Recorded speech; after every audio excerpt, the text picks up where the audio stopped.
100 நாள் வேலைவாய்ப்பு திட்டத்தில் கொள்ளையடித்து மக்கள் விரோத ஆட்சி நடத்தும் திமுக அதை மறைப்பதற்காக காந்தி பெயரை வைத்து அரசியல் செய்ய பார்க்கிறார்கள்.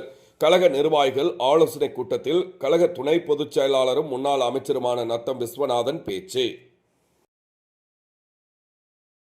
அதிமுக கழக பொதுச் செயலாளரும் முன்னாள் முதல்வருமான எடப்பாடி பழனிசாமி ஆணைக்கிணங்க வருகின்ற 13ஆம் தேதி அனைத்து ஊராட்சி ஒன்றியங்களிலும் திமுக அரசை கண்டித்து 100 நாள் வேலைவாய்ப்பு திட்டத்தில் நடைபெறும் ஊழல் குறித்து ஆர்ப்பாட்டம் நடைபெறும் என அறிவித்ததற்கு இணங்க திண்டுக்கல் கிழக்கு மாவட்ட கழகம் சார்பில் கழக துணை பொதுச் செயலாளரும் முன்னாள் அமைச்சருமான நத்தம் விஸ்வநாதன் தலைமையில் மாவட்ட கழக அலுவலகத்தில் கழக நிர்வாகிகள் ஆலோசனை கூட்டம் நடைபெற்றது. 100 நாள் வேலைகளில் திமுகவினர் பெருமளவு கொள்ளையடித்துள்ளனர்.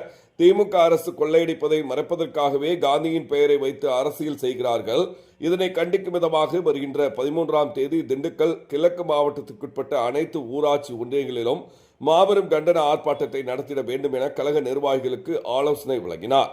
இதனைத் தொடர்ந்து ஆத்தூர் தொகுதிக்குட்பட்ட ரெட்டியார்சித்திரம் பகுதியைச் சேர்ந்த திமுக, காங்கிரஸ் உள்ளிட்ட மாற்றுக் கட்சியைச் சேர்ந்த 30க்கும் மேற்பட்டோர் தங்களை முன்னாள் அமைச்சர் நத்தம் விஸ்வநாதன் முன்னிலையில் அதிமுகவில் இணைந்தனர். நிகழ்ச்சியில் கழக அம்மா பேரவை இணைச் செயலாளர் RVN கண்ணன் உள்ளிட்ட கழக நிர்வாகிகள் ஏராளமானோர் இதில் கலந்து கொண்டனர். ஞாயிற்றுக்கிழமை காலை 10:30 மணி அளவில் கிடைக்கப்பெற்ற தகவல்.